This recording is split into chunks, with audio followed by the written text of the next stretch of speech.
O eternal and almighty God, from whom all power and wisdom come, we are assembled here before thee to frame such laws as may tend to the welfare and prosperity of our province. Grant, O merciful God, we pray thee, that we may desire only that which is in accordance with thy will, that we may seek it with wisdom, and know it with certainty and accomplish it perfectly for the glory and honor of thy name and for the welfare of all our people. Amen. We acknowledge we are gathered on Treaty 1 territory and that Manitoba is located on the treaty territories and ancestral lands of the Anishinaabe, Anishinaabe, Dakota Oete, Dene Sulene, and Neothog nations. We acknowledge Manitoba is located on the homeland of the Red River Métis. We acknowledge northern Manitoba includes lands that were and are the ancestral lands of the Inuit.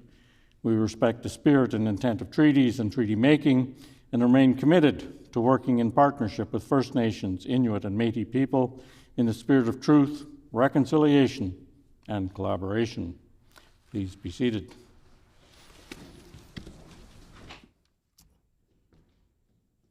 Routine proceedings.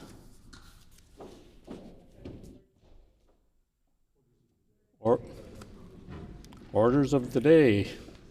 Private member's business. The Honourable Member for Waverley. Thank you, Honourable Speaker. Would you please call for second reading and debates Bill 208, the Manitoba Small Business Month Act. It has been announced that we will now resume debate on second reading of Bill 208, the Manitoba Small Business Month Act, Commemoration of Days, Weeks, and Months Act amended. Standing in the name of the Honourable Member for Swan River, who has 9 minutes remaining. The Honourable Member for Swan River. Yeah, thank you, Honourable Speaker. And it gives me great pleasure to put a few words on the record in regards to small business and recognition of these small businesses, because small towns, that's kind of the heartbeat when we have small businesses that take on a name within the community. And they're the backbone of Manitoba's economy, playing a vital role in driving growth, innovation, and community development. These enterprises with fewer than 500 employees account for 98% of the businesses in the province, 30% of Manitoba's GDP, which is very significant. The significance of small business in Manitoba can't be overstated. And I think when we look at a lot of the small businesses, and I always like to mention, because we know what even those little bakery stores on the corner, you know, people drive a long ways to go ahead and to be able to go and get a fresh loaf of bread or their cinnamon buns at these small businesses. I know even in the Paw, you know, Berkshire Meats, every time, can't drive through the Paw without stopping there and picking up, you know, some of their delicious pepperonis or honey garlic sticks and various other things like that. So small businesses are important. You know, I always bring mention to Bonito Meats, Bonito Premium Meats, and just a little community 23 miles outside of Swan River in my constituency. And you just can't drive through. And now Bonito Foods has taken on, you know, a name within that community. Then when we get through Russell, another small business, Connie's. There's just a little restaurant there, great burgers. And I know my fellow colleague here for the MLA from Ridey Mountain knows that he cannot drive through Russell without stopping at Connie's and having one of their delicious burgers. So we all have an appreciation for, you know, for small business within our communities, and we can all look at one that really stands out and draws the attention, and you stop there once, and you'll stop in there 100 times. They're essential to Manitoba's economic growth, creating jobs, stimulating innovation, and increasing productivity. According to a report by the Canadian Federation of Independent Bureau, small businesses in Manitoba created 3,700 jobs between 2013 and 2018. So, you know, we do criticize the Selinger government But near the tail end of the Legislature government, there was support for small business. Unlike today's President Canoe government, they've done more damage in probably 17 months to small business than the Legislature government did in 17 years. So I'm going to just look at some ways the NDP is costing small business money. Eliminating the school tax rebate for commercial business and raising property taxes $150 million. Eliminating basic personal amounts and raising income taxes on doctors, engineers, and other professionals. And these all have an impact on small businesses within a community. Defunding green team programs by $4 million last year. And, ramming through legislation in BITSA that will ban business from using replacement workers during a strike. These have a great impact on small business, and it's very significant. Okay. Also, looking at some of the other things, canceling contracts for 9 new schools and thousands of new classroom seats in daycare spaces, 5 in Winnipeg, 2 in Brandon, St. Anne, Neepawa, West St. Paul. These have an impact on small business because when you don't have those facilities, you don't have those daycares, you don't have those schools, people don't want to move to these communities, and there isn't the things that are going to propel those small communities to grow. Ripping up job offers to 300 internationally trained workers and ending the Philippine recruitment mission. One of the biggest things, what attracts people to a small town, what grows small business within that town is, of course, going to be, is there good medical facilities? Is there good daycare facilities? These all are important of bringing people. Firing Manitoba's leading doctors, working to reduce backlogs and wait times, causing more than 1,300 surgeries to be immediately canceled. And again, these are important. It's an attraction to small business within a community. When people make a small business their home, a small community their home, a lot of them want to venture, they want to become entrepreneurs, they want to give something a little extra to that community. And that's important. Canceling 2 new shovel-ready homes in Oakbank and Stonewall. That would deter somebody from moving to these small communities and opening up a small business. Defunding the justice system by over $9 million, which is hugely substantial. And I know our Justice Minister is nodding, yeah, that was something we shouldn't have done. Quietly canceled payroll tax rate reductions for small business that could have benefited 2,750 businesses with an annual tax saving of $35 million beginning in 2024. Fill in the Premier's office fridge with $16 salads, as reported by the Free Press, while small business owners and their families continue to struggle with rising food prices. So those are important things, and I just wanted to point out a few things, how the NDP does not support small business. Province small business are at a forefront of emerging industries like clean tech, advanced manufacturing, and e-commerce, positioning Manitoba for future economic success. And we all know today with the tariffs and things like that, that has an impact on small businesses being able to operate, being able to bring product in. The small businesses are deeply rooted in their communities. They're the ones, when we're having that fundraiser, when the schools are out canvassing to go on that field trip, when you want a dance club that maybe, gymnastics, all those things, they need a raffle, they need that financial support. Where do they go and who are the first people to answer? The small businesses within the community. They're the ones that stand by, for those local opportunities for the children. Additionally, small businesses are often involved in charitable activities, as I had also said. And small businesses in Manitoba are owned and operated by people from diverse backgrounds, including Indigenous peoples, women, and new Canadians. And I know several new businesses have opened in our community in Swan River And a lot of the East Indians that have come into the community have become entrepreneurs, and they've added to the community. They take part in a lot of the events. They display some of their culture, and people get the opportunity to be able to go and to go to some of these cultural events and share with them, and they're very much part of the community. Small businesses are crucial for rural development in Manitoba.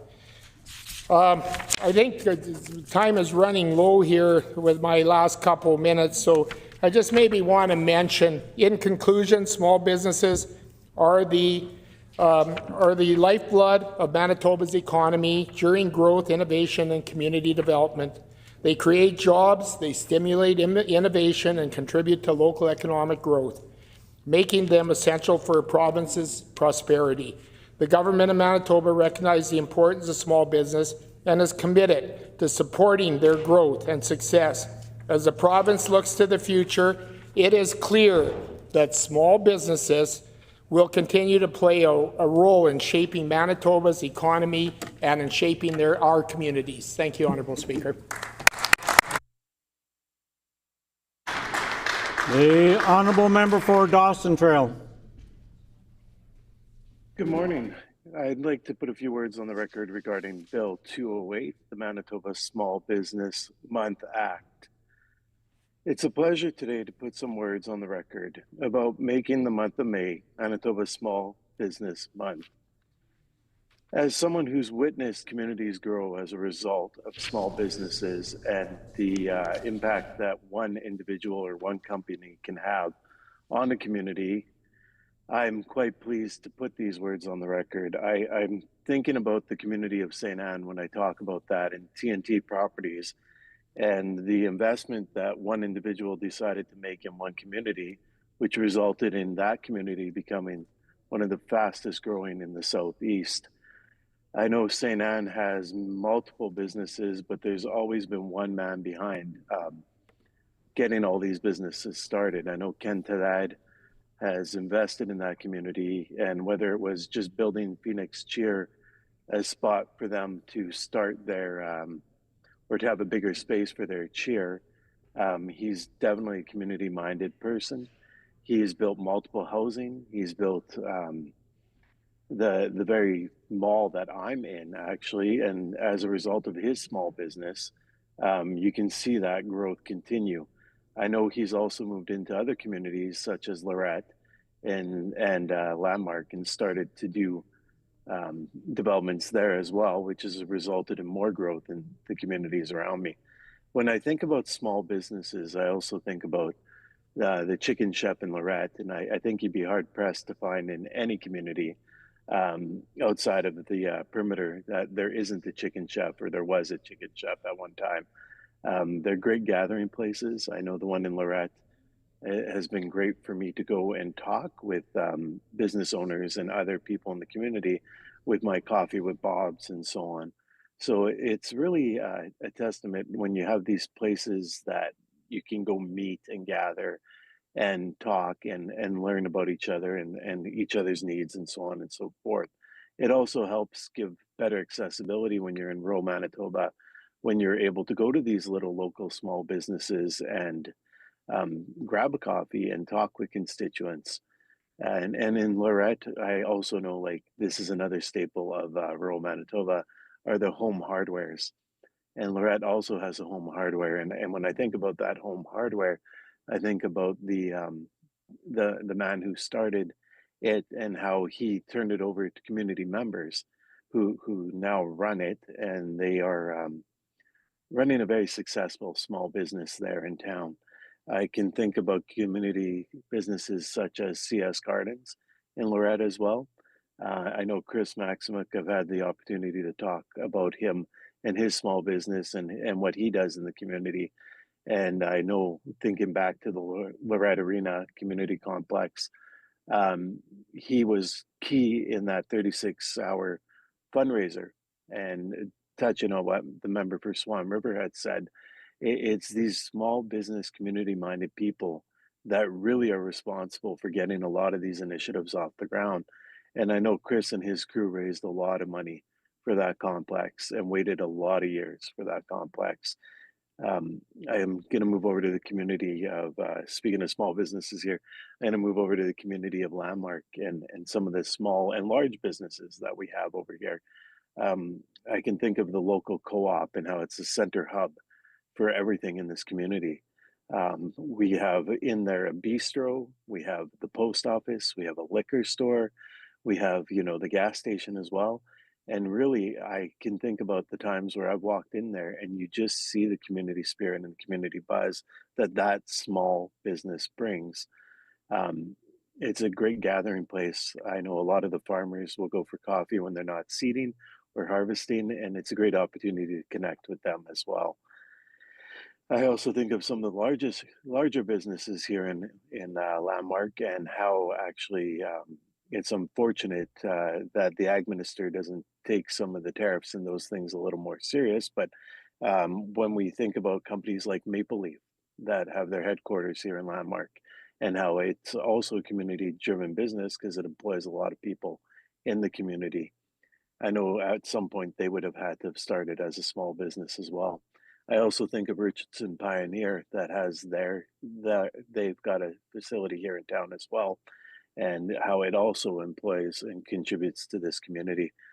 When we talk about small businesses, we can move over to St. Anne, and you look there and how the growth is just booming there. You've got now from a cannabis store to a local coffee shop to um, there was a lawyer's office, there was a tattoo place. You think about the small hair salons, you think about the small insurance companies. These are all really rural staples, and you think about how each small business contributes to these rural communities. I also am reminded of the there's always these local taverns and bars and so on, and they're great community gathering places, and they're normally owned by local individuals as well. I'm also thinking of the old number 12 and how long it's been in St. Anne. It's a great small business that has like survived, and it's a great gathering place as well. And I think about the new co-op that they just built as a result of the growth, and it's a great little grocery store, and it's super handy, especially if you need milk or whatever, and you can get your whole groceries there as well. I'd be remiss not to think about the pharmacy here in town too. Another small business, the same pharmacy, who provides all the medication to the seniors in the villa as well as the community members. It's really a great little pharmacy, and it's very convenient to have a pharmacist that knows you by name and knows your health concerns and can help you out in those ways. So small businesses really drive our economy. They also help ensure that we have vibrant communities, and they like to, as the member for Swan River said, they they help out when by supporting the charities and supporting the kids sports and all the recreational activities. And some of the ways they help in this is you think of the community festivals and how the small businesses will go behind these community festivals. And I know this might be a bit of a foreign concept to some of our more urban MLAs, but outside of the perimeter, every little community tends to have these summer festivals, and it's generally the small businesses that are contributing and driving volunteers and helping out and making sure that everything's getting done at these festivals. So I'm just thinking back to what our team has done to help make a more competitive tax environment for small businesses while we were in government.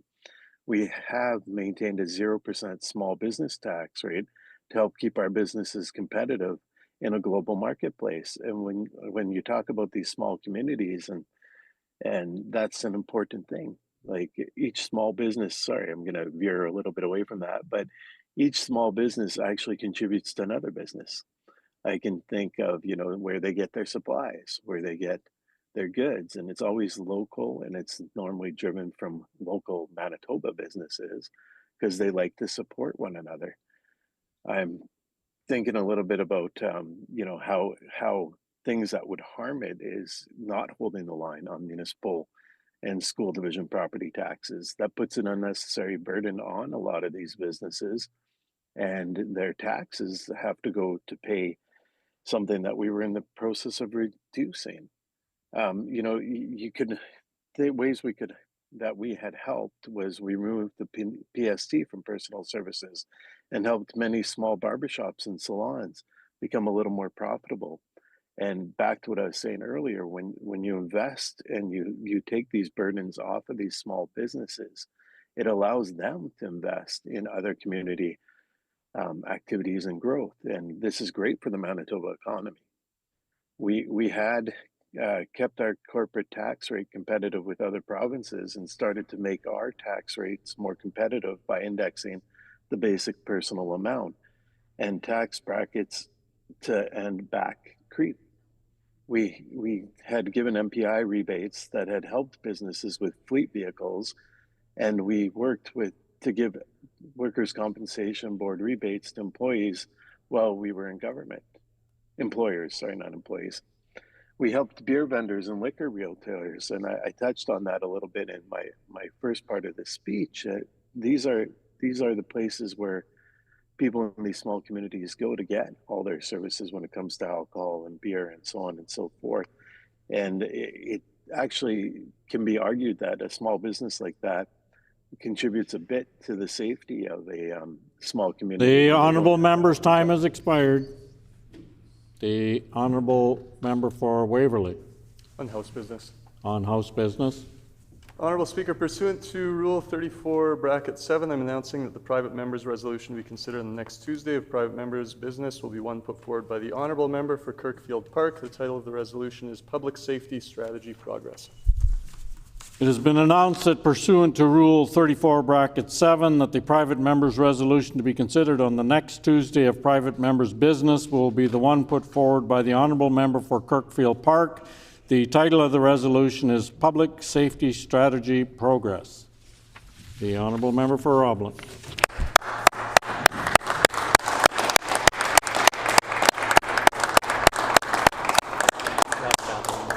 Thank you, Honourable Speaker. It gives me great pleasure anytime I get to stand up in the House and talk about small businesses. It's something that's near and dear to my heart, and I know near and dear to the hearts of many of us in this chamber who are small business owners, or who are married to small business owners, or who come from families and were raised in small businesses. Because as we know, 98% of businesses in Manitoba can be considered small businesses. Small businesses are Manitoba's largest employer. They are the biggest driver of economic growth and prosperity in our province, and their welfare matters to every Manitoban. But I think it's important to recognize that a lot of small businesses are struggling right now. There's a lot of issues that they're dealing with that this bill isn't going to do anything to address. And I want to talk about some of those issues because I think it's important to give them voice here on the floor of the legislature. A long-standing issue for many small businesses in Manitoba is labor shortages. Without workers, small businesses can't do what they do best. And part of solving labor shortages in Manitoba is making Manitoba a competitive environment to attract skilled labor and talent to our province and keep them here. But unfortunately, what we're seeing from the NDP is the exact opposite. They're taking steps to make Manitoba less competitive from a taxation standpoint and less competitive when it comes to neighboring provinces when people are choosing a place to live. One of the things we're seeing the current NDP government doing right now, for example, is ending the indexation of tax brackets, resulting in bracket creep, which is going to decrease the purchasing power of everybody's paycheck. And why that matters to small businesses is because it puts pressure on small business owners to raise wages beyond what they can afford to make up for that. They care about their employees, and they want their employees to be able to pay for all of their own basic needs, to raise their families, and to stay here and to not leave Manitoba for some greener pasture. But if the purchasing power of their paycheck is being taken away by this NDP government, small business owners will be left with no choice but to raise wages to make up for it. So that's one of the things the government is doing to make Manitoba less competitive. for the talent pool that we have here in Manitoba. There's other things that Manitoba employees will take into consideration when deciding where to live. For example, and I know this well as a parent, the availability of daycare. But unfortunately, we've seen no plan from the current government to increase the availability of daycare in communities across the province. And in fact, they canceled thousands of planned daycare spaces. It was one of the first things they did after coming into government. One of the main competitive draws for Manitoba is the cottage life. A lot of people will choose to live here because they can find a reasonably affordable cottage within decent driving distance of many communities in the south of the province. And unfortunately now the NDP government has made that more expensive too by eliminating the property tax rebate that cottage owners would receive. If it's not your primary residence, you don't get any credit at all. They don't qualify for the $1,500 rebate that the province instituted, and their property taxes are skyrocketing, making cottage life, putting it out of reach for a lot of Manitoba families who might choose to make Manitoba home to come here to work. Small businesses across the board are dealing with rising costs.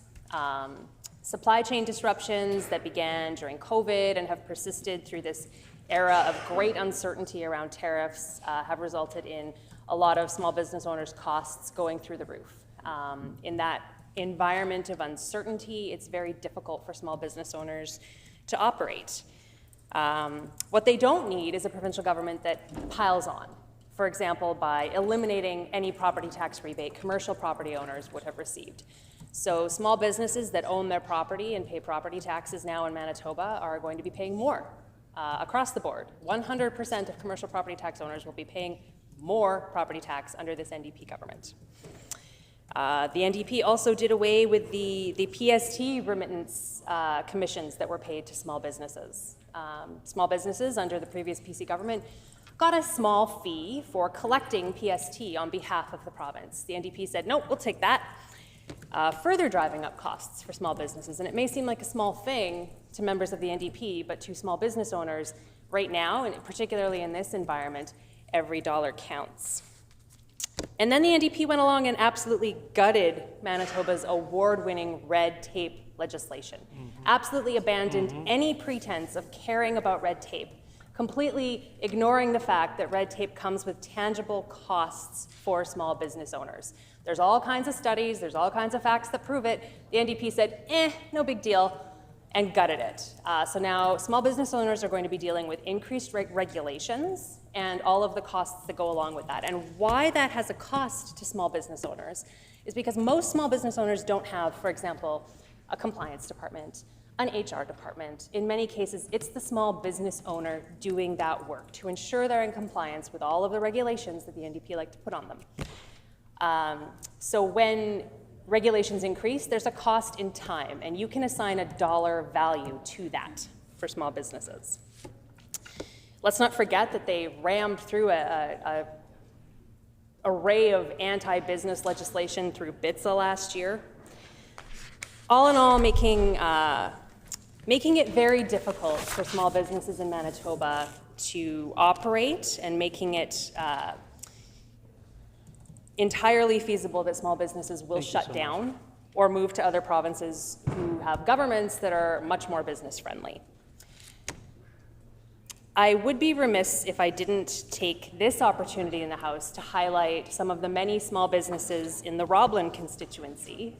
We're very fortunate in Charleswood and Headingley to have a great number of small businesses, many that are new, many that have been in the constituency for decades, in some cases more than a century. In Headingley, and I know my colleague to the left of me is a big fan of Cones. It's a brand new ice cream restaurant that's opened up on Portage Avenue. So if you're heading out west out of the city, you can stop at Cones, and it's owned by a group of younger adults in the community of Headingley. I was in there on the weekend with my family, and my kids decided they wanted to take me out for ice cream for Mother's Day, so we went to Cones, and the place was hopping. Business is booming at Cones, and the ice cream's delicious. Can't recommend it highly enough. Also in Headingley, we've got Bell's Trailer Hitches. I was fortunate recently to highlight that business in a private member's statement. Bell's has been in Headingley for over a century. 5 generations of the Bell family have operated this very successful business. That's also on Portage Avenue. And most members will know that Headingley is home to some of the best greenhouses in the province. We've got Shelmerdine, T&T Seeds, Patterson, Leclerc, Bosch. If you need bedding plants this spring to plant in your garden, make the trip out to Headingley. It's well worth it. It's a great afternoon. Headingley is home to some great restaurants. Nick's Inn is another favorite. I like to stop there on my way into the city for a milkshake. Headingley Grill, great place for breakfast. We recently recognized their 25th anniversary as well. And Charleswood has its share of great small businesses as well. Charleswood Paint. I love going to Charleswood Paint for all of my family's painting needs. With 4 kids, there's a lot of dings in the walls. We repaint often. And I always appreciate going in there and the level of expertise that they provide when it, because I'm a DIYer, I'm no expert when it comes to painting. Charleswood Florist recently helped me out when I wanted to send flowers to somebody who was sick. They put together beautiful arrangements, and all of these businesses, Honorable Deputy Speaker, don't just employ Manitobans in our communities, but they support our communities. These are the businesses that sponsor local sports teams, that show up at local events. They play a critical role in keeping our constituency vibrant and a great place to live. So it's about so much more than just employment. It's about their presence in the community and the value that they provide. We certainly have no shortage of delis. If you are planning a barbecue, you can go to Headingley or to Charleswood, for your steaks or burgers, Roblin Meats, Mighty Meats. You've got a couple different options there. And we're home to countless accountants, law firms, dentists, chiropractors, physiotherapists, optometrists. Those are all small businesses too. Small businesses are critical to the future of this province. Thank you, Honourable Deputy Speaker. Yeah, yeah.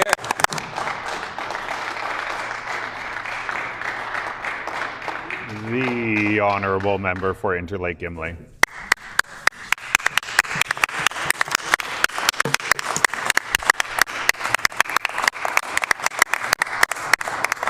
Thank you, Honourable Deputy Speaker. I rise today to put a few words on the record with Bill 208, the Manitoba Small Business Month Act, which will seeks to proclaim the month of May each year as Manitoba Small Business Month. On the surface, this bill may seem like a positive and celebratory gesture, one that acknowledges the incredible contributions of small businesses to our communities and, of course, our economy. And I want to begin by affirming that we, the PC Party, support small businesses. In fact, we champion them. We know that small businesses are more than economic engines. They are the cornerstones of community life. From the family-run hardware store in St. Laurent to the multicultural restaurants that are now dotting Winnipeg's neighborhoods, these enterprises are the heart and soul of Manitoba. But what we can't forget is all of our producers out there. They're small businesses. Our farmers, whether it's raising pork, beef, chickens, eggs, all the stuff that we learn to appreciate when we go to the grocery store. Each and every single one of our producers across this province is a small business. They employ people as well. We can't forget about our Hutterite colonies. They're not only producers, farmers, but a lot of them have other branches of business. I have one in my constituency that builds pre-made concrete buildings. They employ 43 locals in rural Manitoba. They are months and months and months on the waiting list if you want to order a building from them. They're so busy, and they do amazing quality work. Another colony, they actually build grain elevators. And so if you have a farm, you want to load and distribute to a certain bin. I'm not sure about some of the people in the chamber here, if they've been on a farm, but they actually lift up, and our leader has been and toured this facility here. Actually, it was an amazing manufacturing plant right on the colony, and their sales are all across Canada. It's amazing, and I believe they're around 26 different employees. They employ our neighbors. They sponsor our kids, our team sports. They innovate, take risks, and persevere. This is describing the small business in rural Manitoba. Well, actually across all Manitoba and Canada, but I'm specifically talking about some in my community. And obviously they have times where economic uncertainty looms over their head, as well, as we are looking at right now with tariffs and all those other things that threaten small businesses on a perpetual basis. I do want to just another shout out to Mike Futris, the owner of MTT, which is our local Petro-Canada station. It's had the same name, although it has stood for different things over the years, but MTT stands for Meals Taste Terrific, because they're a restaurant, they are a vendor, they are a lounge, they are pretty much in rural Manitoba everything that you would see in a common area, because we don't have tons of businesses dotting the landscape. But in particular, Mike Futris and his wife Barb, who have just sold this business now, they have historically sponsored, and nobody knows, it's all quiet, but they have historically sponsored the local arena in the form of not putting their name on anything, but they sponsor all the propane that the Zamboni needs to run, propane and fuel, that the Zamboni needs to run to keep the local arena clear and have a nice skating surface for all of our kids to enjoy. So that is something that we need to shout out to, not just that small business, but all small businesses that support our local communities and sports teams.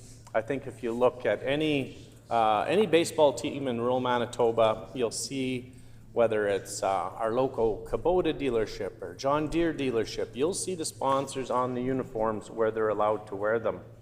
In Lundar, the next arena to the north, that is heavily helped out by Sigfus and Northern, between the Zamboni and renting sign spaces.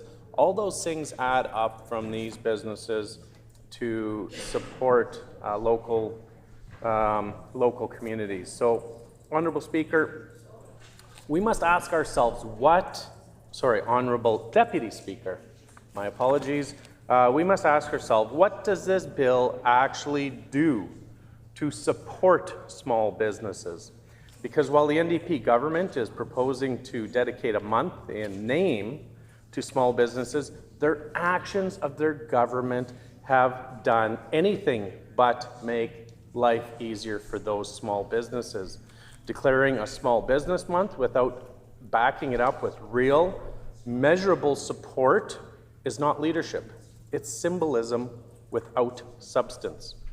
So I want to take a closer look, not just at this bill, but at the broader picture of how this government is treating small businesses in our province.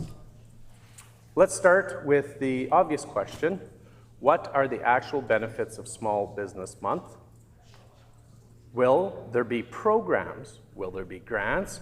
Will there be supports? Will the government be providing additional funding? So far, no details, no answers, similar to question period, no metrics to track the impact of this proclamation, no funding announcements, no support strategy, no plans to address real challenges like rising costs, staffing, crime, or red tape. All of these on the rise under this NDP government, except for staffing. Honorable Deputy Speaker, it feels less like a strategy to support small business and more like a photo op, similar to the nurses here the other day. They want action, not photo ops. They want real words that matter, that make change. The NDP are asking small business owners to applaud a proclamation while they quietly dismantle the supports for those businesses that they really, really need. Let's look at the facts. In less than a year, this government has taken 21 actions that are actively costing Manitoba small businesses money, confidence, and opportunity.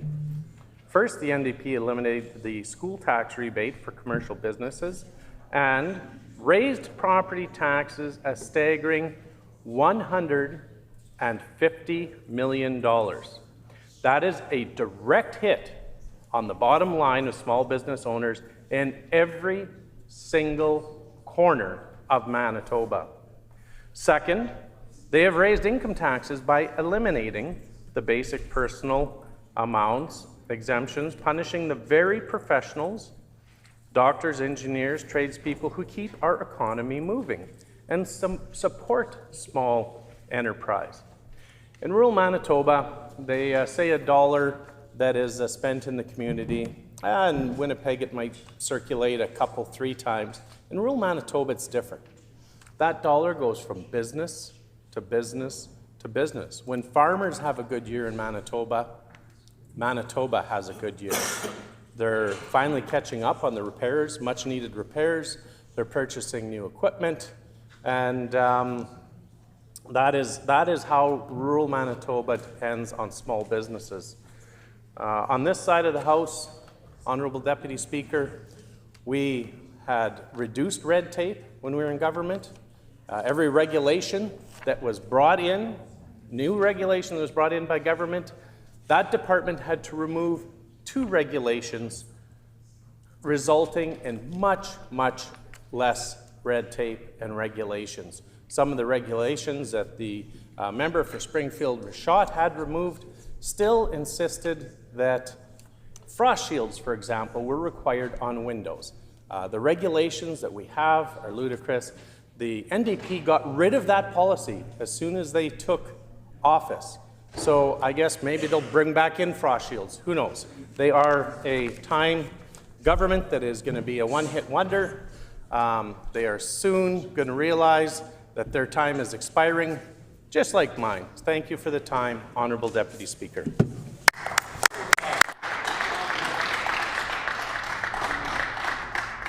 The Honourable Leader of the Official Opposition. Hear, hear. Hear, hear. Oh,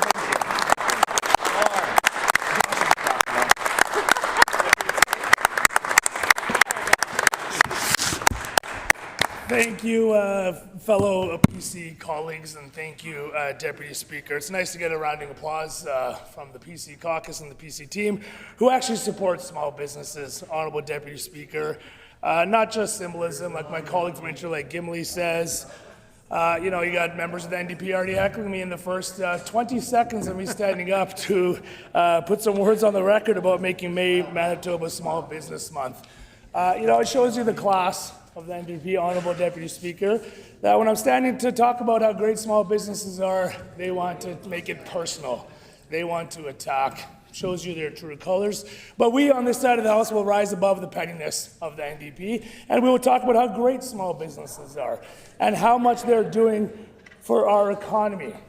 Honourable Speaker, I can tell you myself, and as I look around, probably the majority of the colleagues on this side of the House, if not everyone on this side of the House, has started a small business and has had to work for their paycheck and has had to make sacrifices to make payroll. I know myself have had to put payroll on my credit card numerous times. As I look back, I can see, various MLAs who've had small businesses who have had to make those sacrifices, who have had to dig into their personal savings, their line of credits, remortgaging their house, to provide for their employees and for this province of Manitoba, to make life better here. As I look across the chamber here, I see maybe one small business owner on that side of the House. And that's the interesting thing. And again, as they heckle, because we're talking about how great small businesses are, and how much they matter to this province and how important they are. Then you got the member from Point Douglas. I don't know if a member from Point Douglas has ever had a job outside of this place. The member from St. Boniface wants to heckle. I can't even hear what he's saying. It's so loud in here, Honourable Deputy Speaker. It's unfortunate that the NDP want to go low. We will go high. We will talk about how great this province is and how it's made stronger by small businesses. Not how it's made by the Minister of Justice, who's heckling me across the way, who wants to grandstand about a $300 camera program, which in reality, and they clap. Here's the thing.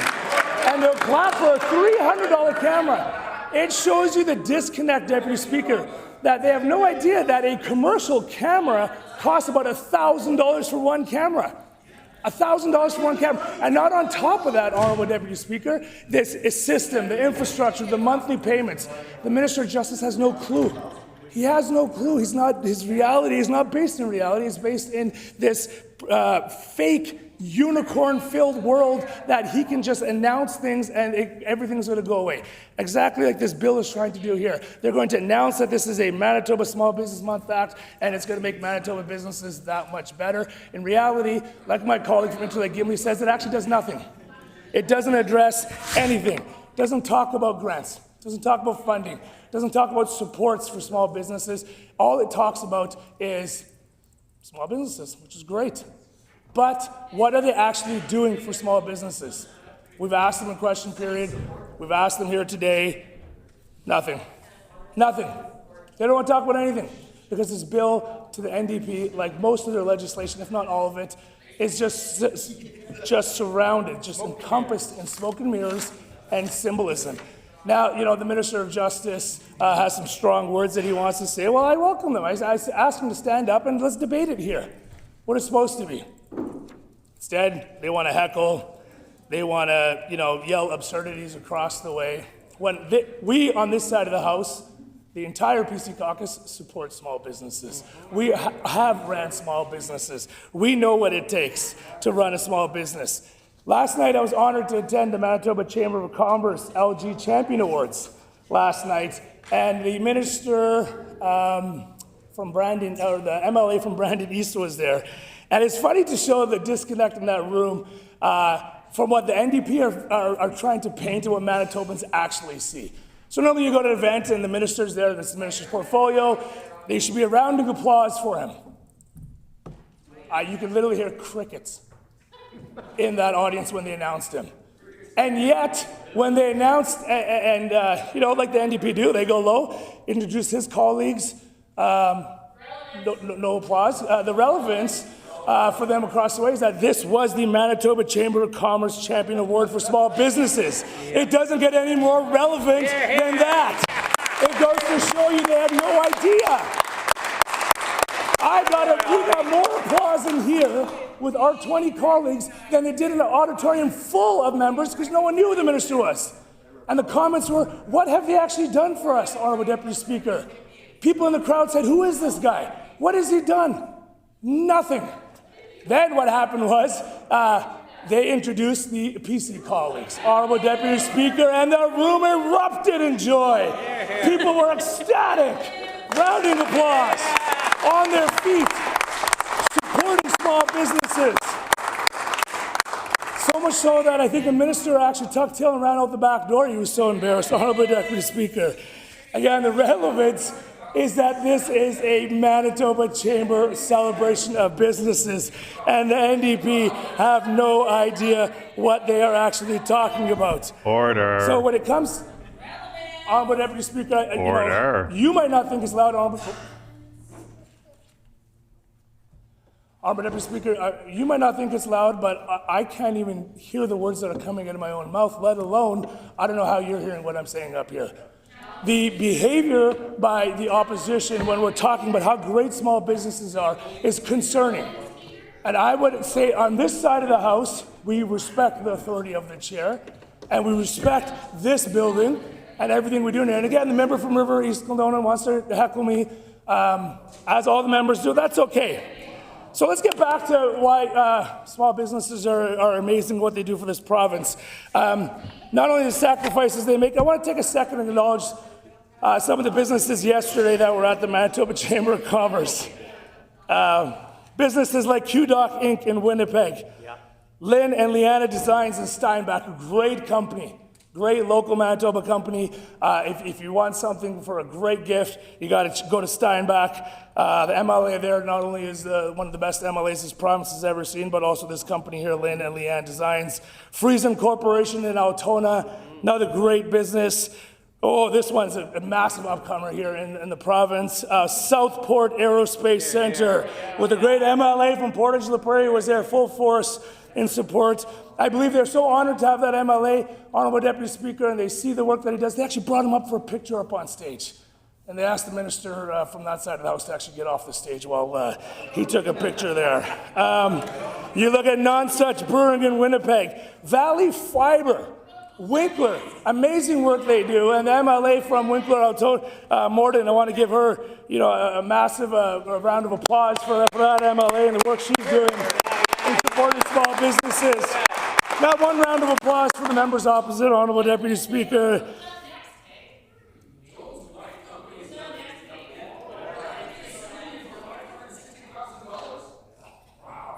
Order.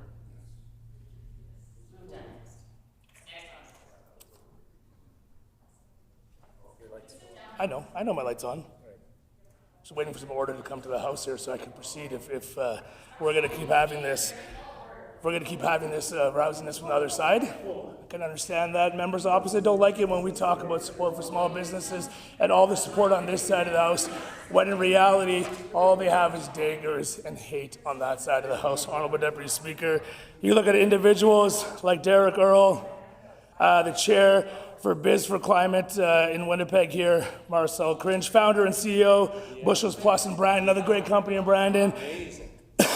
Honorable Deputy Speaker, the list goes on and on of all the great businesses here in the province of Manitoba and all the great work they're doing. Oh, I only have a minute left. I'm going to ask for leave so I can continue on and on. I'm only on page 2, Honorable Deputy Speaker. You look at the past record of the NDP here, they're the ones that raised the PST on Manitobans and small businesses. We're the ones that brought it down. We're the ones that removed PST from personal services to help small businesses like barbershops and salons. We're the ones that help beer vendors and liquor retailers and wine stores and restaurants by allowing them to sell more diverse products. We're the ones that make it easier for businesses by removing red tape and artificial barriers. They're the ones that increase it, Honorable Deputy Speaker. When you look at the list of stuff that goes on and on and on, NDP are not business friendly. The NDP have clearly killed this economic horse in this province. Under their government, this GDP in this province is the lowest it's been in decades. Unemployment is the highest it's been under this NDP. Honorable Deputy Speaker, the NDP are a complete failure when it comes to supporting small businesses. Hear, hear.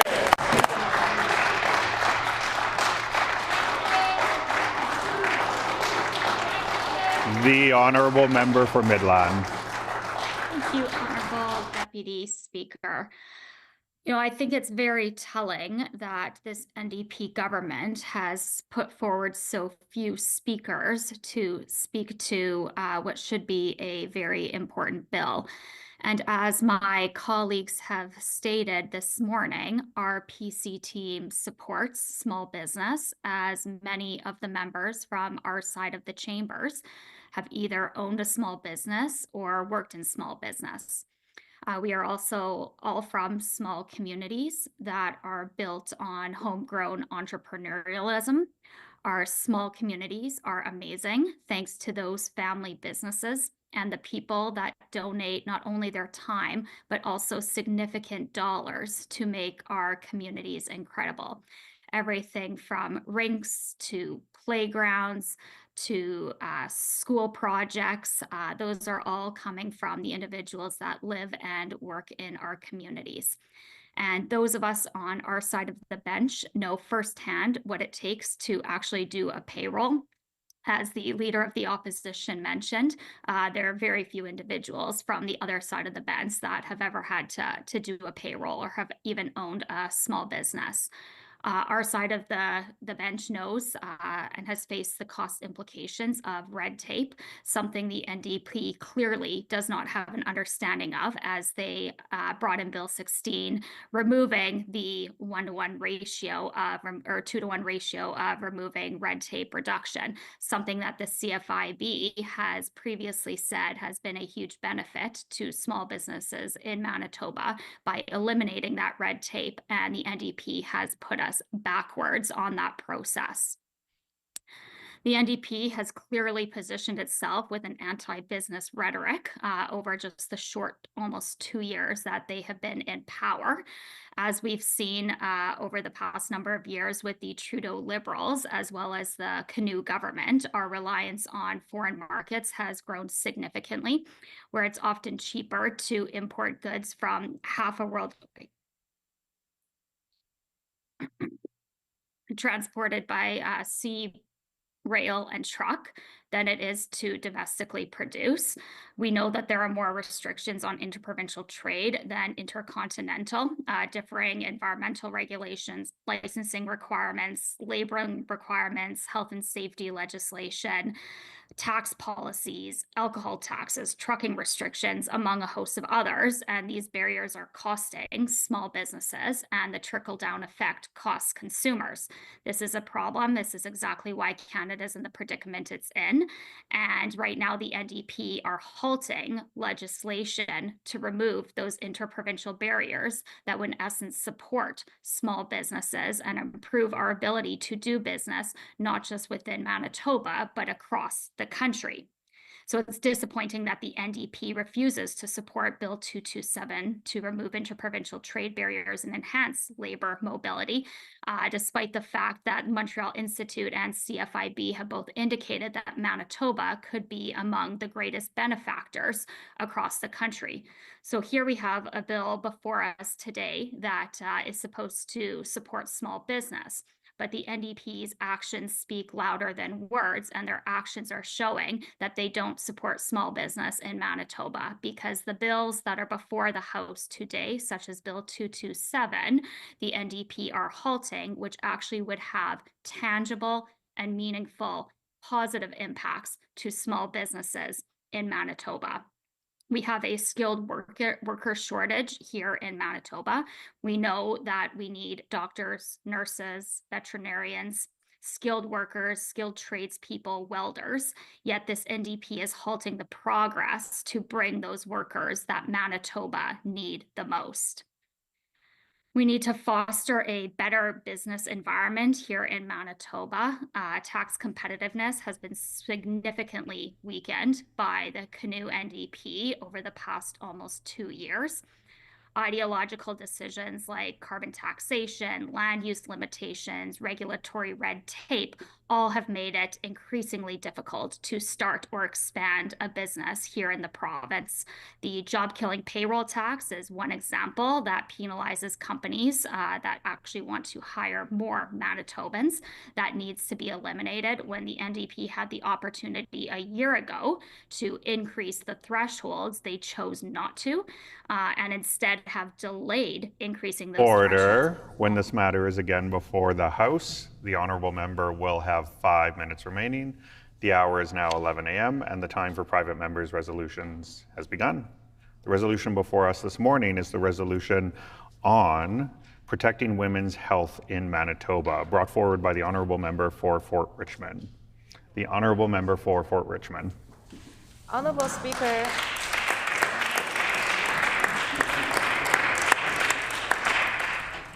Honourable Speaker, I move, seconded by the member for Tuxedo. Therefore, be it resolved that the Legislative Assembly of Manitoba be urged to recognize the importance of women's health care and the right of all Manitobans to access abortion and other critical reproductive health care, pre- and postnatal care, and menopause treatment, and to affirm the provincial government's ongoing support for buffer zones for reproductive health care that protect the patients and healthcare workers who provide these important services.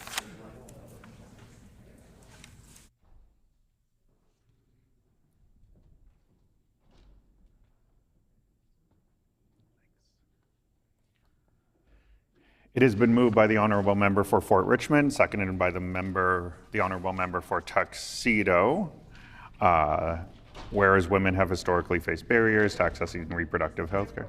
Therefore, be it resolved that the Legislative Assembly of Manitoba be urged to recognize the importance of women's health care and the right of all Manitobans to access abortion and other critical reproductive health care, pre- and postnatal care, and menopause treatment, and to affirm the provincial government's ongoing support for buffer zones for reproductive health care that protect patients and healthcare workers who provide these important services. The Honourable Member for Fort Richmond. Honourable Speaker, I rise.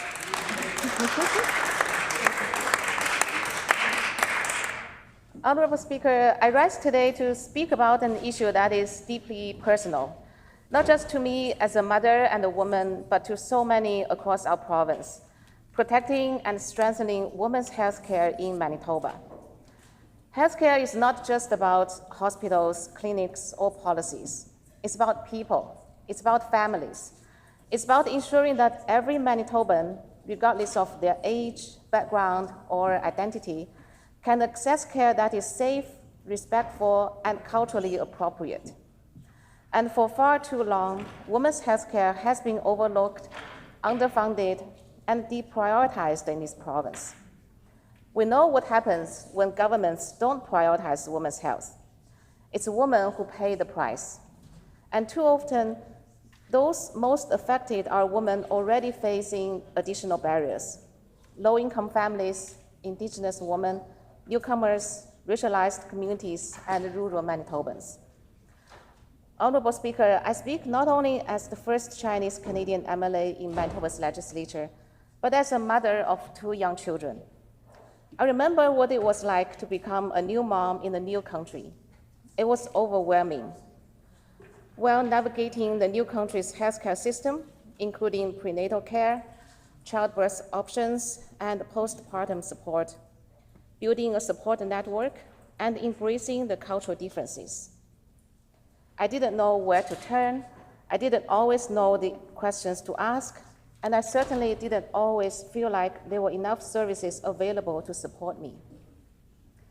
And I know I'm not alone. In my role as MLA for Fort Richmond, I've spoken with so many women, mothers, daughters, grandmothers, who've shared their stories with me. They've told me about the long waits to see a specialist, the lack of services for menopause, the struggles with breastfeeding without access to lactation consultants, and the frustration of being told their concerns aren't serious or urgent. Honourable Speaker, these aren't just healthcare issues. These are quality of life issues. These are about dignity. These are about people. When I served on the Newcomer Advisory Committee at Cancer Care Manitoba, I learned something fundamental. Healthcare isn't just about treating disease. It's about treating people. People from different backgrounds with different cultural values and lived experiences. And if we truly want an inclusive and effective healthcare system, we need to ensure it reflects those differences, because what's respectful, helpful, and effective for one person may not be for another. For example, when it comes to reproductive health, menopause, or postpartum care, there are often cultural norms that shape how people talk about and access these services. We must listen, we must make space, and we must build a system that recognizes the full humanity and complexity of every Manitoban. That's why I'm so proud of the steps our government is taking. In Fort Richmond, I've heard loud and clear from women in my constituency that they want the Mature Women's Center brought back.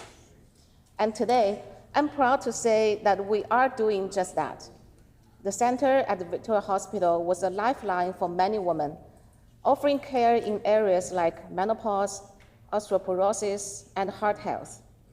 Its closure in 2017 left a deep void.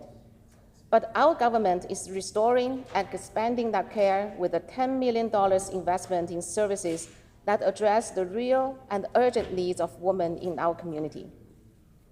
This isn't just about reopening a clinic. It's about restoring trust. It's about recognizing that women in their 50s and beyond deserve thoughtful, science-based, and compassionate care.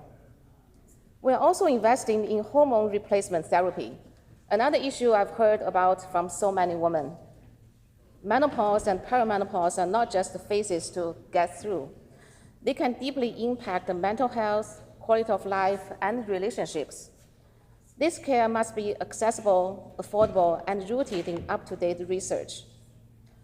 Honorable Speaker, as a mother, I also want to speak about the critical importance of postnatal care. When I had my first child, I struggled. Breastfeeding didn't come easily, and finding the right support was difficult. When lactation consultation services were cut by the previous government, many mothers felt abandoned. Those services aren't a luxury, they are essential. They help new families find stability, confidence, and a connection in a vulnerable time. So when our government restores these services, we're not just investing in health, we are investing in families, in communities, and in the well-being of the next generation. Another area where we are taking action is in breast cancer screening. We lowered the screening age to 40 and backed it up with real investments. $4.6 million for staffing, infrastructure, and mobile mammography units. Because early detection saves lives, and no woman should miss out on care because of where she lives or how much she earns. And we are making sure that maternity care is accessible and culturally appropriate. We are investing in midwifery, recruiting more midwives across the province with $1.1 million in funding. In many communities, especially Indigenous, newcomer, and rural communities, midwives aren't just health professionals, they are trusted companions through one of life's most profound journeys. Honorable Speaker, our government is building a new path forward, one that listens, one that understands, and one that acts. We are doing this because we believe every person has the right to make informed choices about their health. We believe in investing in care that meets people where they are, in the language they speak, and in the context of their lived experience. Honorable Speaker, as a mother, as an immigrant, as an MLA, and as a woman who has spent years listening to the community, I know how personal this work is. This isn't just about reversing the damage of the past. Protecting women's health is about creating a future where every Manitoban can access health care that is compassionate, equitable, and effective. Thank you, Honorable Speaker.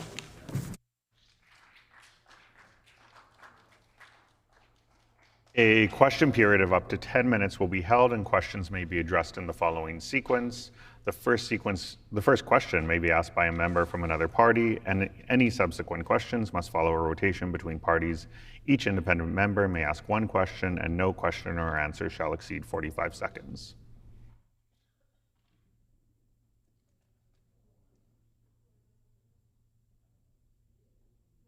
The floor is open for questions.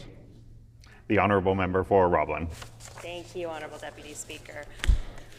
I'd like to ask the member opposite who she or her colleagues have consulted on this resolution.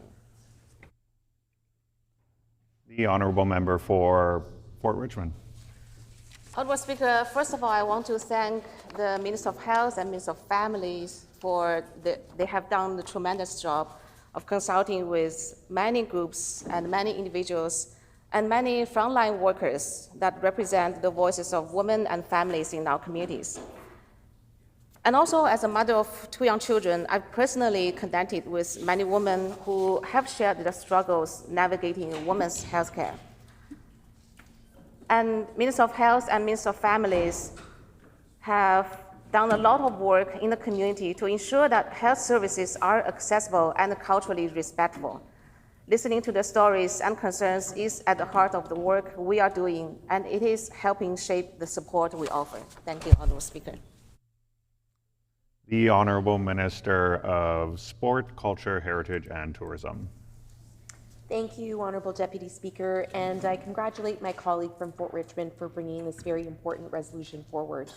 My question and my comments are, the previous failed PC government put women's health care in our province at risk when they shuttered the mature Women's Health Centre, leaving women without access to these essential services. Our government is delivering on our province to reopen this vital centre, with Budget 2025 putting shovels in the ground. My question for my colleague is, how did the closure of the mature Women's Health Centre affect her constituents? The Honourable Member for Fort Richmond. I want to thank my colleague for the important question. The closure of the Mature Women's Center in 2017 was devastating to many women in my constituency, particularly those navigating menopause or osteoporosis. This center offered more than just the health services. It provided comfort, understanding, and specialized care during a stage of life that is often overlooked.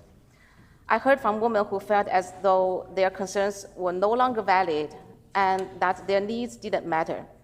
It was a painful reminder of how easily women's health can be sidelined. So reopening this center isn't just about restoring services, it's about restoring dignity and showing women that their health matters at every stage of life. Member's time has expired. The Honourable Member for Agassiz. Thank you, Honourable Deputy Speaker. Doctors Manitoba, Manitoba Association of Healthcare Professionals, and the Manitoba Nurses Union have noted that this government has failed to provide a comprehensive healthcare workforce recruitment strategy. Can the NDP share today what their strategy is to recruit healthcare workers to improve services for women and girls? The Honourable Member for Fort Richmond. I want to thank the member opposite for the important question. And first of all, I want to thank Minister of Health for their work that has done a tremendous job for adding over 1,600 net new healthcare workers into our healthcare system in Manitoba. I understand that staffing is a significant challenge, and it's something we are actively addressing as a government since we took the office in October 2023. And we are working on improving recruitment efforts through targeted programs, offering incentives to healthcare professionals, and expanding training opportunities for new workers in specialized fields. Our goal isn't just to add more services, it's to ensure we have— The member's time has expired.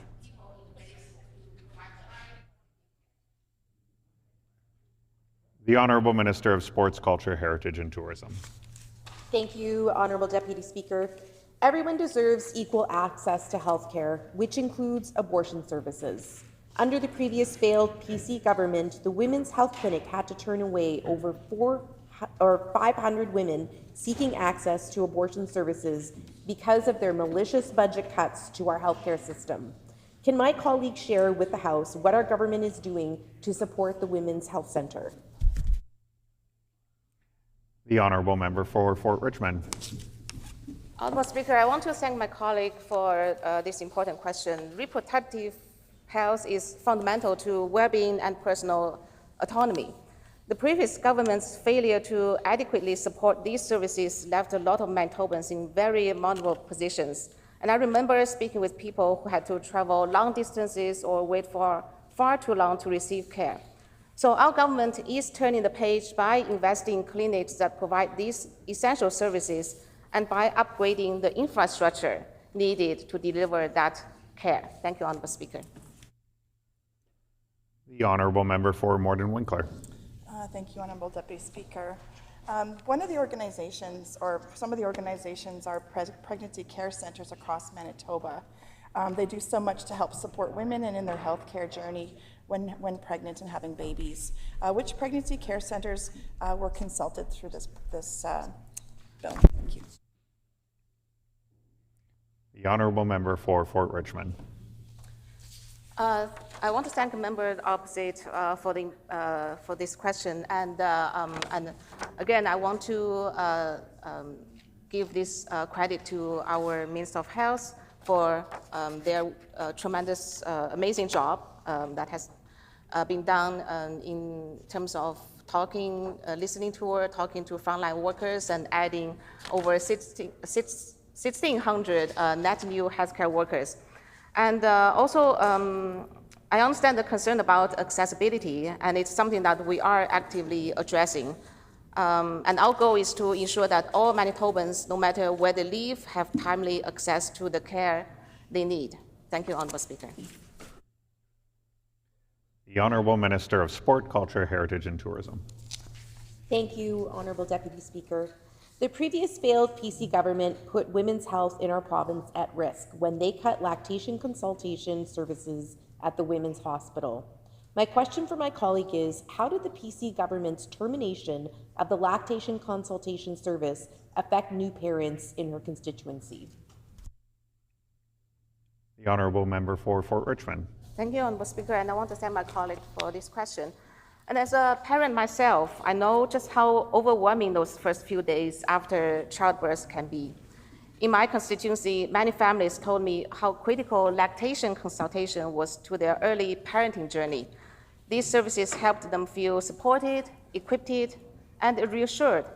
Cutting those consultations left many new parents to navigate those challenges alone, which increased stress and anxiety, especially for mothers struggling with feeding.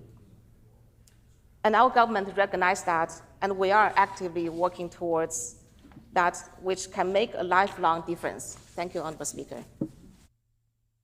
The Honourable Member for Roblin. Thank you, Honourable Deputy Speaker. The MAHCP has recently stated that, quote, Manitoba is struggling to retain specialized healthcare professionals on the front lines. And with every government announcement, Allied Health is asked to do more, and we are told more help is on the way, but it's not happening. Do the NDP believe that this resolution will speed up the recruitment of allied health workers like mammographers and sonographers that are so important to women's health care? The Honourable Member for Fort Richmond. Thank you, Honourable Speaker. Since our government took the office in October 2023, we are focusing on prioritizing investments that directly benefit Manitobans and address critical needs. When we invest in healthcare, especially in services that are currently underfunded, such as gender-specific care, we're not only improving the quality of life for individuals, but also reducing long-term costs associated with untreated conditions. And we are committed to ensuring that these essential services are funded and staffed responsibly through strategic investments, targeted funding, and targeted recruitment, and by working with the federal government for additional support. Thank you, Honourable Speaker. The Honourable Minister of Sport, Culture, Heritage and Tourism. Thank you, Honourable Deputy Speaker. Last year, our government launched a universal birth control program for Manitobans to access free prescription birth control, giving them greater reproductive freedom. Since its start in October of 2023, over 32,000 Manitobans have accessed free birth control through the program. Can my colleague share with the House how we are continuing to support Manitobans' reproductive freedoms? The Honourable Member for Fort Richmond. I want to thank my colleague for this important question. Reproductive health is healthcare and must be protected.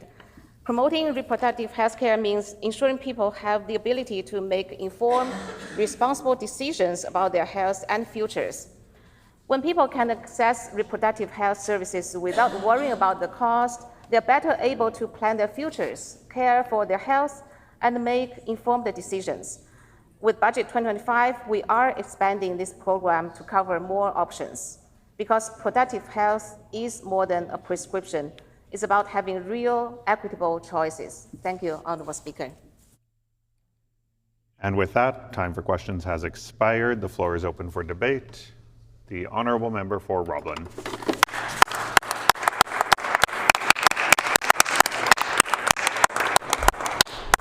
Thank you, Honourable Deputy Speaker.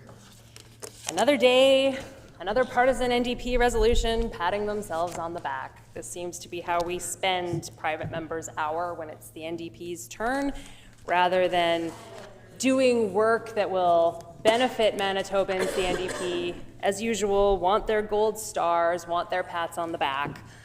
And so that's what we're going to entertain today, Honorable Deputy Speaker. I do find it rich that the NDP put forward a resolution on women's health care, when their record thus far, after 18 months in government, has been frankly dismal for women. I'm going to start, and perhaps this will not be a surprise given my advocacy on the issue so far, with breast cancer. I think it's important to put on the record that the only reason the NDP have made promises to reduce the breast cancer screening age in Manitoba is thanks to the effort of hundreds of advocates, survivors, and their supporters across Manitoba who have been applying persistent and relentless pressure on this NDP government to do the right thing, to take their lead from other provinces who have already moved in this direction following new research that's become available, and to lower the breast cancer screening age for women. So they've made this promise, and unfortunately, their latest budget made no mention of lowering the breast cancer screening age for everybody until the end of next year, which was unfortunate because they actually had committed to lowering the breast cancer screening age to 45 by the end of this year. And I asked a number of detailed questions about this during the estimates process, and it took several questions for me to extract a commitment from the Minister of Health that they do, in fact, still intend to lower the breast cancer screening age. I've also asked a number of detailed questions about the number of mammographers that need to be hired, where do they need to be.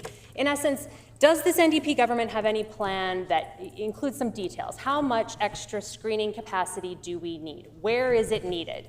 How many more people do we have to hire to get that work done? And I got, unsurprisingly, no answers. No answers from the NDP on the details. And that is what this NDP government does best, Honourable Deputy Speaker. There is nobody better at staging press conferences and photo ops and over-promising and under-delivering than this NDP government. And it's a pattern. Yep. It's only been 18 months, Honourable Deputy Speaker, but we've seen it with breast cancer. We've seen it with their homelessness strategy. Mm-hmm. We saw it when they promised to hire 90 paramedics in 2024 and fell dismally short of that. We just this morning, we saw that their commitment to do additional orthopedic surgeries is going to fall well short of their goals. So the NDP's track record on making promises and delivering on them is dismal, and I think that Manitobans reading this resolution today should bear that in mind. Because the NDP are very good at promising things, very good at holding press conferences, not so good at following through and delivering. I want to put a couple of comments on the record about the NDP's record when it comes to women's health thus far. We've talked about breast cancer. I'm still somewhat optimistic. I'm hopeful on behalf of Manitoba women that they will eventually get the work done on that. But I think it's going to require continued pressure from advocates, continued pressure from us on this side of the House in order to get that done, because all the NDP respond to is negative media attention. And we saw that in Brandon just earlier this year. At the beginning of the year, Brandon Regional Health Centre, Prairie Mountain Health actually advised expectant mothers and anyone seeking maternity services that they were going to have to go elsewhere because the NDP couldn't staff obstetrical services at Brandon Hospital. And we saw healthcare workers speaking out about the unprecedented nature of this. Dr. Nichelle Desley, who's now the incoming president of Doctors Manitoba, said, quote, in the Brandon Sun on Friday, January 3rd, quote, some of the maternity nurses have told me they have never seen a closure of maternity services for that reason in their careers. It could happen again. That's happening under this NDP government. A doctor, a Brandon family physician, Dr. Elise Geiser-Edwards, also spoke out about why the NDP's failure to properly staff obstetrical and maternity services at Brandon is so dangerous for the community. She said in the same Brandon Sun article, quote, it looks like it's just a problem for expectant mothers, but it's a complete community-wide crisis. The obstetrical care collapse doesn't just affect pregnant women, which is, by the way, a life or death situation. We know that in obstetrical emergencies, we have anywhere from 5 to 60 minutes to get that baby out, whether it's surgical or vaginal delivery. And so redirecting to Winnipeg with 2 ambulances in our entire region is condemning women, unquote. That's the NDP's record. And it just goes to show their attitude to rural Manitoba and to women who are, anyone here who's had a baby knows that that's one of the most vulnerable times in your life. And to think that women who were facing an impending delivery during that time frame were contemplating having to get in their cars, or worse, an ambulance, and go to a faraway community to deliver when they had full expectation of being able to deliver in Brandon is appalling, Honourable Deputy Speaker. And the only reason that issue resolved itself is because doctors from other facilities stepped in. They took time from their families and from their time off and got in their cars and drove to Brandon in the middle of winter to cover those shifts off because they care about their patients and they care about Manitoba women. And it didn't get the attention it needed until it got negative media coverage, because that's the only thing that gets the NDP to respond to an issue. A little bit more recently, we saw a nurse just here in Winnipeg who, I should note, didn't want her name used because she feared reprisal, because that's the kind of culture the NDP are promoting in healthcare, that if you speak out, you should be afraid. Over the span of 72 hours, a nurse visited multiple healthcare facilities looking for help. And now I'm going to quote from the Winnipeg Free Press on Saturday, May 10th. She first went to the eye center at Misericordia Health Center on Thursday night, but no doctor was on duty. Told to go to Victoria General Hospital, she instead went home to rest. But when her symptoms worsened later that night, she went to Victoria, but was told the wait would be hours and there was, quote, no point in staying, despite saying she'd been referred for a possible brain bleed. She says no one took her name or vitals. She left in tears, and she told the Winnipeg Free Press, quote, I shouldn't have had to beg for the care I ultimately needed. And that, I think, is an experience reflected in a lot of Manitoba women. Unfortunately, not everybody is able to advocate for themselves the way that this woman was. Not everybody has a family member or a friend to advocate for them. Another women's health issue that's completely absent from this resolution is women's heart health. And that is a women's health issue.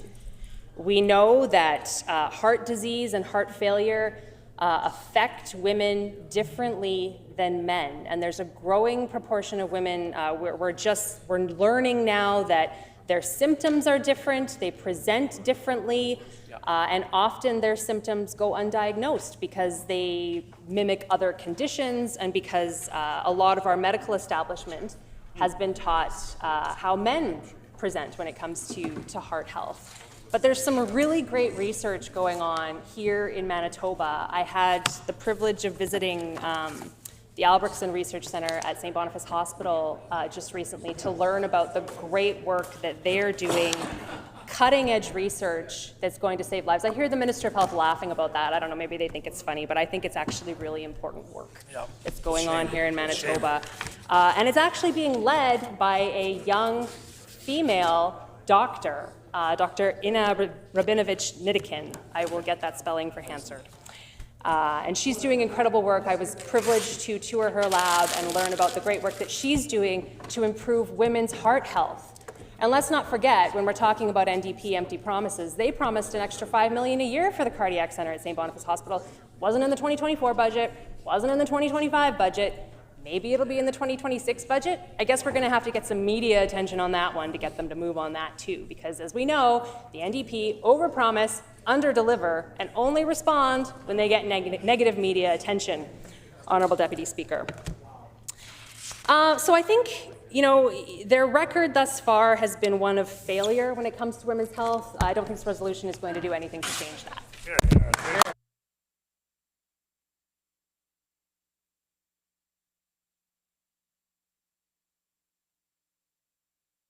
The Honourable Government House Leader. Thank you, Honourable Speaker.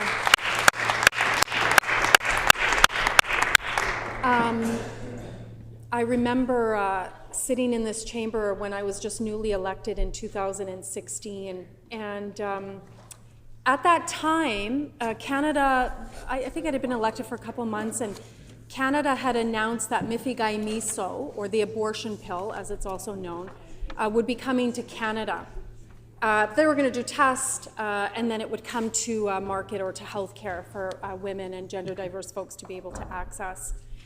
And again, I think it's important to note that actually mifegai-miso came to Canada 30 years after it had been in use in China and even in the US, which is quite ironic if you think about it. And so Canada was late to the game. And I remember starting to ask questions in the House of the then Brian Pallister government and about mifegai-miso. Were they going to be allowing it to be free for access for women and gender diverse folks, because mifegai-miso can be quite expensive, around $300, $400. And it was interesting because those lines of questioning I posed for many years. And in this chamber, we're elected to represent all Manitobans, including those Manitobans that want to access abortion or need to access abortion for a variety of reasons, which is nobody's business but their own, and certainly nobody's business in this chamber. And year after year, the PC caucus, under the leadership of Brian Pallister and then Heather Stephenson, they couldn't even say the word abortion. That's right. They literally could not say the word abortion.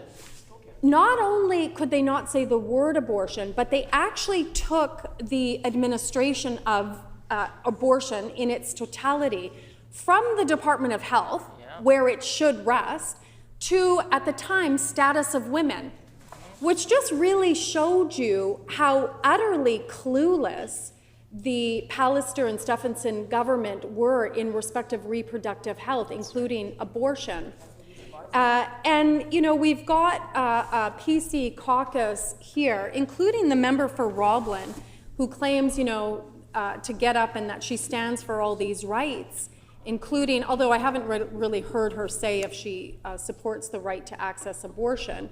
But, you know, she gets up routinely in this chamber and says that she stands for this right or this right. And yet she sits in a caucus with members, including the member for Borderland and all of these other folks that nobody in Manitoba knows who they are or really cares about them. But she sits in a caucus of a bunch of men who would, if they were given the opportunity, would introduce legislation to ban or restrict abortion so fast in this province. And also the same caucus members who support Pierre Poilievre, who, again, I want folks to remember that the federal progressive conservatives have, to this moment, introduced 41 pieces of legislation federally, including petitions, to ban or restrict abortion.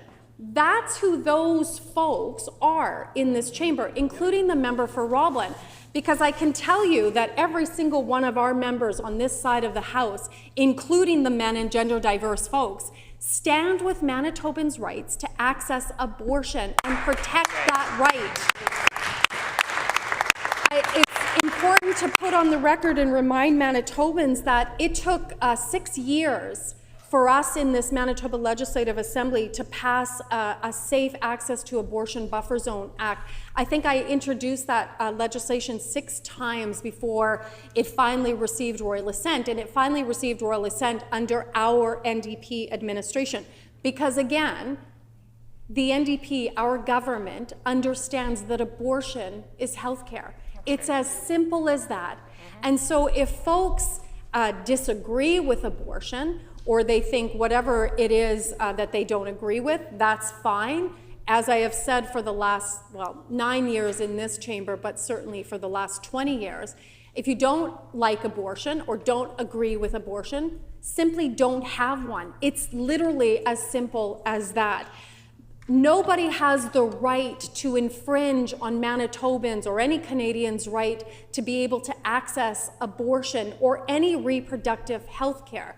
And it's important to note that, again, if the PCs or the federal progressive conservatives had the opportunity, as fast as they could, they would open up legislation to restrict or ban abortion. They've already tried to do it, as I said earlier, 41 times. And so, we just had a federal election, and it's really important that folks remember, either it be in Manitoba or across the country, that who you vote for matters. Right. Who you vote for to sit in this chamber, in this sacred chamber, to represent your interests and to do what's in the best interest of all Manitobans. It matters who you elect. And I want to be very clear that there are members in this chamber that are against abortion, against the right of Manitobans to be able to access abortion. And what we saw in the last failed administration of the PCs under Brian Pallister and Heather Stephenson was a decimation of women and gender diverse folks' healthcare here in Manitoba.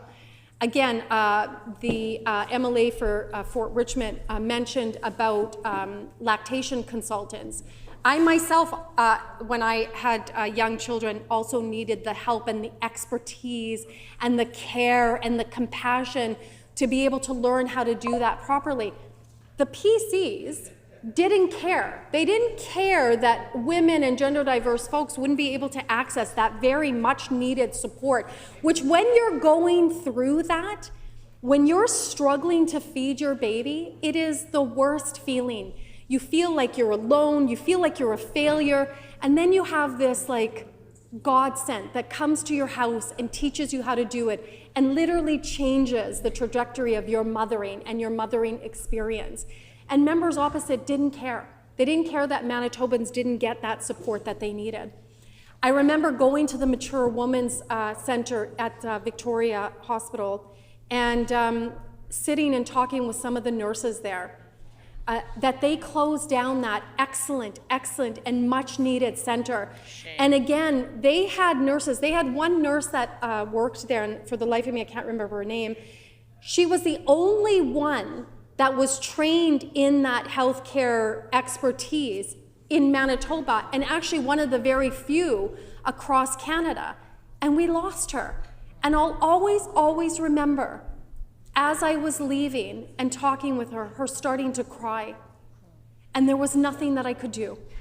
And all I could say to her was, thank you. Thank you for taking that extra training. Thank you for dedicating your life to mature women's health, to reproductive health for Manitobans. Thank you. And I'm so sorry that at the time it was under Brian Pallister, that he didn't care about mature women's health. He didn't care about reproductive health at all. He could not care less. And he proved that day in and day out in this chamber with the cuts and the directions that he gave. Again, I'll remind members, the member for Roblin routinely gets up here and acts as if she's like the champion for women's right for breast screening. Her party, her failed, cold, callous, clueless government cut money to the mobile breast screening unit. Shame. That's who she belongs to. She belongs to a party in a failed, cold, callous, uncaring, incapable government that stood against healthcare providers that do abortion services. She stood against them. And she said, you know what, you folks don't deserve that added protection. Shame. Luckily, Manitobans had the good sense to elect our government and have a health minister that every single day stands up for Manitobans' reproductive health. That's right. And under the health minister's excellent, competent leadership, we are now one of the few provinces that actually have universal free birth control. That is a game changer in the lives of Manitobans. Literally transformative policies that we're doing. You know who voted against that? Members opposite. They didn't want Manitobans to have free access to birth control. And if it were up to them, I'm sure they wouldn't even want Manitobans to have access to any contraceptives, similar to their buddies in the US and all the nonsense that we see going on in the US. So I'm so proud to belong to this government and to this caucus, and we will always stand for reproductive health rights. The honourable member for Portage La Prairie. Thank you.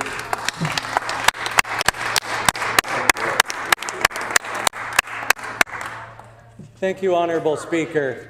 It's a privilege for me to stand beside the member from Roblin, who has done so much and has brought up so many good things here today. But I also want to stand up for my mom and my sister, my daughters, my friends, and my constituents, because I have been elected to represent all of my constituents. I want to talk about a number of things today, and some of those things that I'm hearing in my constituency office and here today is the promises that have been made by the government across and just not fulfilled. And it's very unfortunate that this is happening, because it's putting women's lives in danger as well too. You know, I think about years ago when my mother was in the hospital, and she had, I believe it was called rheumatic fever. And I can remember the doctors accusing her of having mental health issues because they didn't know. And we need to stand up more to make sure things aren't happening like that again.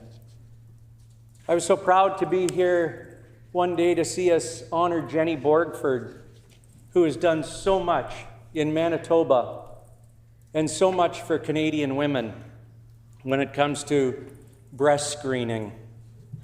I've had the opportunity to learn from what I've been told is one of the best breast doctors in Manitoba, Dr. Nostad, who's at the Portage Hospital here, who advocated for a mammogram machine, a mammography machine, and I know that the Portage Hospital Foundation is working on that.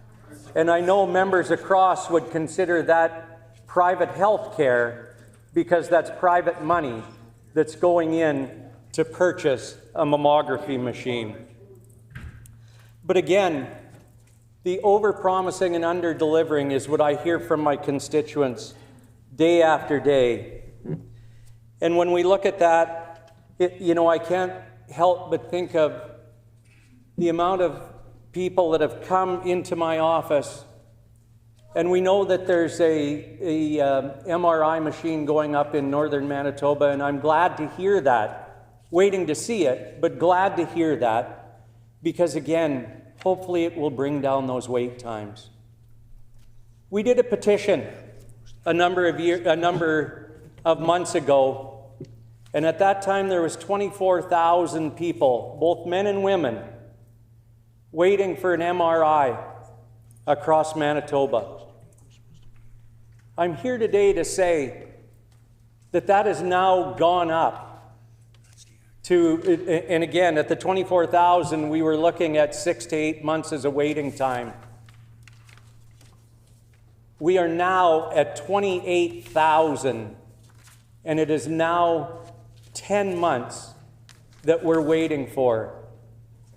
Judy Jeffries had to wait too long. Her results come back because she had to wait.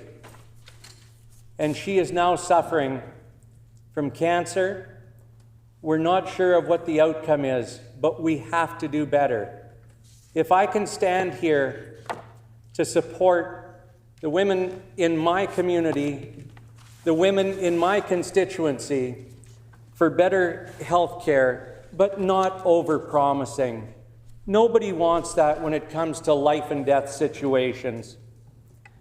I look at Regency House, again, a seniors center in Portage La Prairie, that they had me in there, and again, most of the ladies in that building have issues with mobility and that, and they're advocating for a new tub. That's it. Just a new bathtub. Something to make these ladies comfortable. I talked to Shared Health, and what was their answer to me? Their answer to me was it wasn't a priority.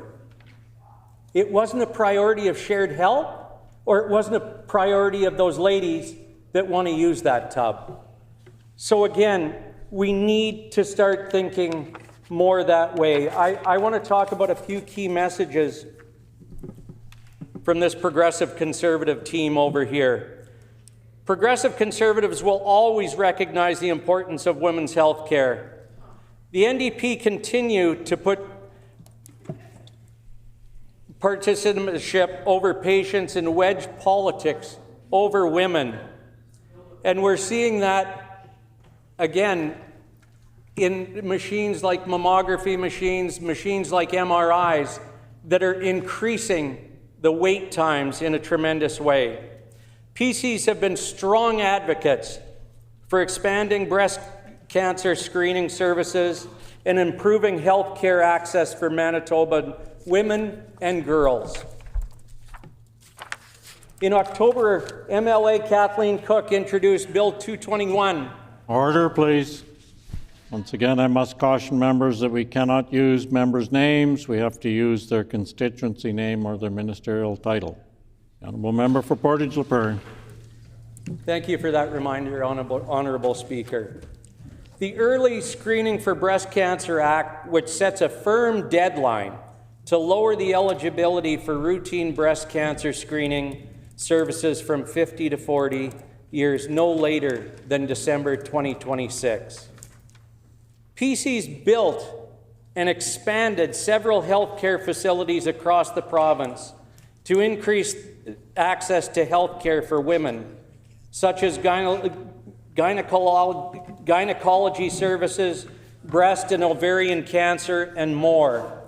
I'd like to just name a couple of those facilities. The $500 million project in Portage La Prairie that unfortunately I'm not able to visit. The Neepawa Hospital, again, the PC government, when they were in power, put that out there. Again, will give us better service for women out there. The addition to Boundary Trails in Morden-Winkler, Manitoba, again, to provide more beds. This side of the government, we have been hammered on sending people out of province and out of country for life-saving. I want to talk about a close friend of mine. Her first name is Shirley. She asked me not to use her last name. She was suffering of a heart condition that her doctor told her that she was not going to be able to live. Thank goodness for the PC government at that time so that she could go down to the Mayo Clinic and be operated on and live a healthy, happy, wonderful life today. So again, we have and we will continue to advocate.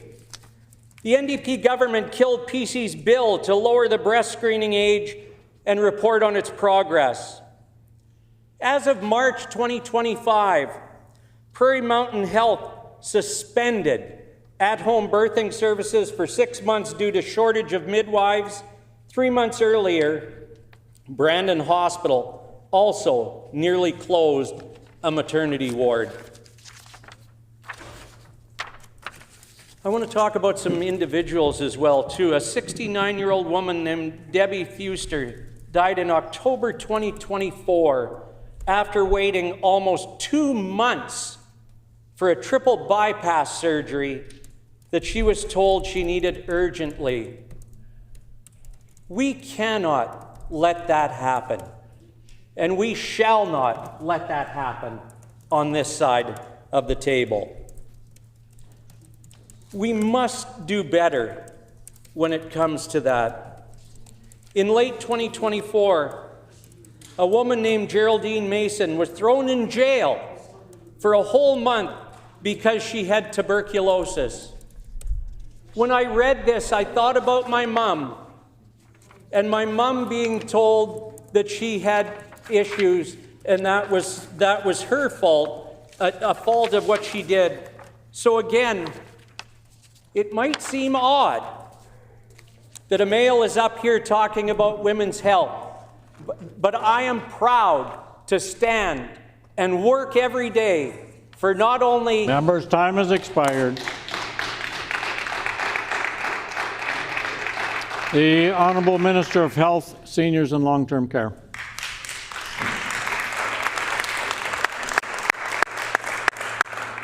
Thank you, Honourable Speaker. I have to say, it is something else. It is truly a rich experience to stand in this chamber and listen to the member for Roblin and the member for Portage Prairie and members on that side of the House try to do anything other than be accountable for the fact that they spent 7.5 years trying, like intensely trying to destroy women's health care in Manitoba.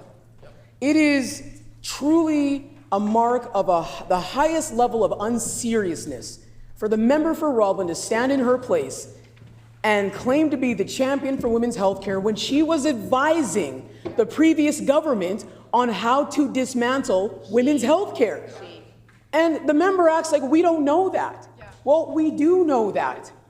Honourable Speaker, they fired lactation consultants, they fired hundreds of women working in healthcare, they cut mobile breast cancer screening services, one of the most accessible ways that women and those who need it get screening for breast cancer. Honourable Speaker, they dismantled the Cardiac Centre of Excellence here in Manitoba. And then they reference devastating cases, outcomes for Manitobans that are a direct result of the cuts they made to the health care that women in this province depend on. It is absolutely deplorable. It is shameful that instead of standing up and saying, we're so sorry for 7.5 years of damage to women's health care, and we're going to do everything we can to atone for that, they stand up and they try to call the very real work our government is doing in partnership with Manitobans who care about women to fix the damage and make it better. They call it a failure. We are doing that work in partnership with women. I sit down with women across this province all the time. I did so yesterday to talk about ways that we can invest and work together to making women's health care stronger, recognizing we have a ways to go, not only because we have to clean up the mess that they made, we have to fix the harm they did to women in health care, but because disproportionately we don't see historically the investments in women's health care that we should. And our government is doing it differently because we respect women. That's not a hard thing to say, Honourable Speaker. We respect women. We listen to women. We believe women. We understand the importance and the value in investing in their health care. But on that side of the House, for years, and even to this day, because it's not actually historical, to this day, they have members on that side of the House who cannot stand up and say, unapologetically, we wholeheartedly respect women and their full bodily autonomy, reproductive, and health care rights. I challenge them to get every member on that side of the House to stand up and say that they can't. I know they can't. And the member for Roblin definitely knows they can't.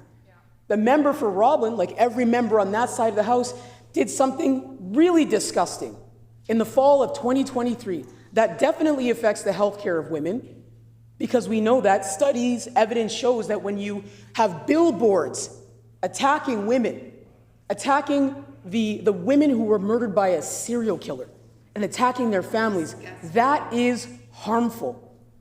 That sends a clear message to women, some of the most vulnerable women, that not only do you not care about them, but you're happy to make them a target. That is disgusting. And the fact that the member for Roblin proudly sits beside a person who only just a week ago barely apologized for his role in that, I think speaks volumes. I can barely hear what that member says because I see exactly what she does. And Manitobans need to pay attention to that. Manitobans need to pay attention to the fact that members opposite continue to not apologize for targeting trans kids, trans women. They continue to not acknowledge the fact that the investments that we're making to not only fix the damage they've done, but to improve the overall care and trajectory for women in this province, These are all ideas, suggestions that were brought forward under their 7.5 years. They don't care about that. And so, Honorable Speaker, no, I will not take not a single lesson from the member for Roblin or any member on that side of the House, because it has never taken me losing an election to acknowledge that women's health care matters. That is a value that our side of the House has fundamentally believed in consistently. There is no political wind that could shift any which way that would change that. On this side of the House, we go out and we talk with women. We meet with women who are experts. We sit down with the gender diverse community. We listen to their needs and we make investments based on what their expertise tells us. We've invested in gender affirming care. We've eliminated barriers so that gender diverse Manitobans can get access to life-saving, critical, essential health care. But before we did any of that, our government made very clear, we stand unapologetically with the 2S LGBTQIA+ community. We will always stand with the community. Our government hasn't had to stand up and not apologize, because they still haven't, for hateful banners targeting some of the most vulnerable girls and gender diverse people in our province. So, Honorable Speaker, on this side of the House, yes, we're going to bring forward resolutions that say women's health care matters, and we're going to go further. We're going to keep investing in it to make it better. We're going to keep listening to those who bring their experiences forward and do better. And we're going to keep apologizing on behalf of the failed former PC administration for the harm that they caused to Manitoban women across this province, and continue to. Because if you don't acknowledge the harm that you've caused, you cannot repair it or atone for it. And members opposite haven't even taken that basic step. Honorable Speaker, we're investing not only in more care for women at the bedside, we're investing in research. We're investing in critical research areas regarding women's heart health, ovarian cancer, breast cancer screening. We're investing in education and awareness in all of those areas and more to make sure that we're closing those health inequity gaps. We're closing those equity gaps to make sure that more women, particularly in racialized and BIPOC communities, have access to the health care and the information and the tools they need to get their health care needs met and addressed accordingly, properly, respectfully. Honorable Speaker, I sat in that seat where the member for Roblin sits now as the critic. I watched while the former Premier Brian Pallister, former Premier Heather Stephenson attacked women's health care with an enthusiasm and zeal that was unmatched. We fought tirelessly against their cuts to women's health care. We encouraged them, we basically pleaded for them to treat women's health care and women with respect. They slammed the door on that. And now members opposite want to pretend that they're opening it? Absolutely not. Absolutely not. Every single member on that side of the House continues to show Manitobans in their actions and their behavior that they do not value women's health care.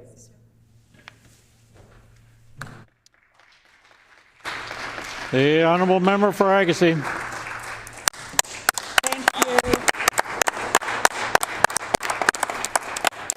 Honorable Speaker.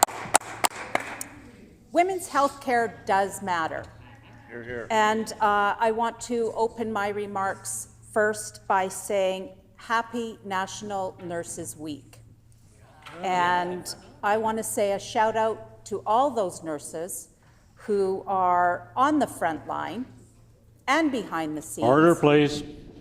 When this matter is before the House again, the honourable member will have 9 minutes remaining, the hour being 12. The honourable member will have 10 minutes remaining, the hour being 12 o'clock. This House is recessed and stands recessed until 1:30.